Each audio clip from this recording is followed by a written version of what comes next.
Nu, paskat, kas man te ir. Sākam rakt, kaut ko ierakt, izrakt un atradām veco melārāciju.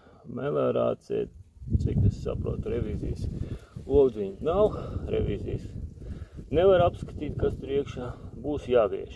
Tūlīt paņem šītu rīku un grieziešu divas vietas šo trubu. Nu, lai paskatītos, varbūt iztirīt, vai nu saprast, ka tur nekas nav un vienkārši aizrākt. Nu, principā nekāda pārsteiguma pagaidām nav. Pilnīgi ar zemi aizaugusi.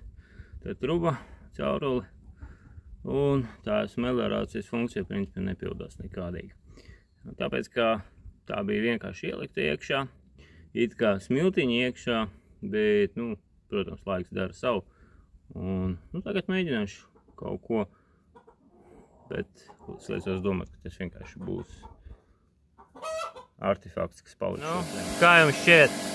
Tas ir bezjēdzīgi vai jēdzīgi? Nezinu, alternatīva. Rakt iekšā jauna melārācija.